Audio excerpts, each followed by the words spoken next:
Durant l'année 1939, nous avons publié 2 volumes sur la dispensation du mystère.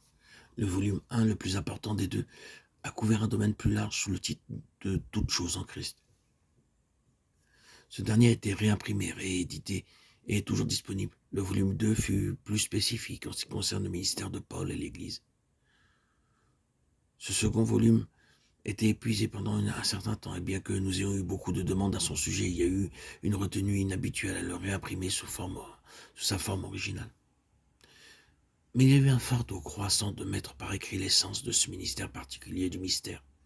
Et sous cette pression que nous estimons être de Dieu, nous avons rédigé le présent volume, qui, bien que modifié à plusieurs égards par rapport au précédent volume 2, est une focalisation de cette révélation accordée à l'apôtre. Dans la présence irrésistible d'un si grand développement, ce serait une chose impossible de donner une présentation adéquate, et bien que tellement chargée et pressée, nous éprouvons finalement un profond sentiment d'échec.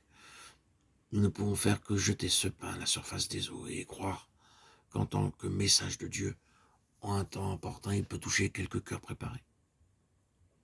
Ce n'est pas une exposition dont on a besoin, mais d'une révolution semblable à celle qui a eu lieu chez l'apôtre, quand il plut à Dieu de révéler en lui son Fils. Que la prière continue dans Éphésiens 1, 17, 21 soit exaucée dans le cas de beaucoup de lecteurs. Forest Hill, Londres, 1966. Theodore Austin Spark. La dernière phase de son pèlerinage est arrivée, la fin du voyage est en vue. La course est presque terminée. Et quelle course en effet! Le fidèle serviteur, le soldat portant les stigmates de la guerre, le plus grand des missionnaires du Christ, le plus grand des bâtisseurs d'églises et des dispensateurs des richesses célestes, va bientôt recevoir la couronne de vie, mise en réserve pour lui. Ses voyages fréquents doivent bientôt céder la place au repos qui demeure. Son travail plus abondant est pratiquement terminé. Il donne expression à un espoir de pouvoir encore visiter quelques-uns de ses convertis bien-aimés, Philippiens 2, 24. Certains pensent que cet espoir a été réalisé, que pendant une courte période de mise en liberté, il a voyagé encore plus loin. Mais nous n'avons aucun rapport précis de ce fait dans le Nouveau Testament.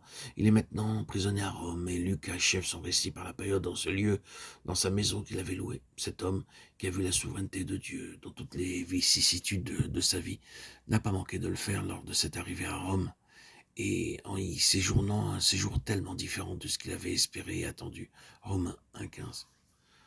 Faisant le bilan de sa situation, il ne tarda pas à parvenir à la conclusion que dans cette souveraineté divine, cette situation rendrait impossible la réalisation d'un autre fort désir qui se trouvait dans son cœur, mais qui n'avait pas pu être accompli, tandis qu'il était occupé par ses nombreux voyages.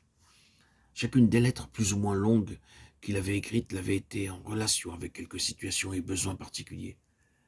Aucune d'entre elles n'allait au-delà de cette demande spéciale, si ce n'est que par l'intermédiaire d'une information passagère.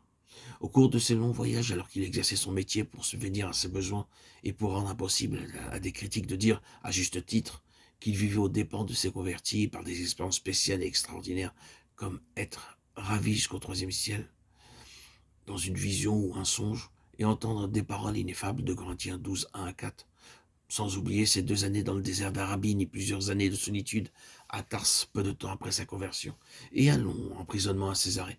Tout ceci lui a donné beaucoup de temps pour la méditation et pour permettre au Seigneur de lui parler. De cette manière, une immense accumulation de connaissances spirituelles fut mise en réserve dans son cœur, étant tout à fait assuré, comme il l'a souvent dit, que cette révélation était une dispensation pour le corps de Christ. Il voulait sans aucun doute attendre un temps où il aurait suffisamment de loisirs et de détachement pour soulager son esprit par écrit. Nous savons maintenant qu'un tel temps et qu'une telle opportunité devaient précisément survenir pour le succès de ce qui a été une bénédiction indicible pour l'Église au cours de ces nombreux siècles.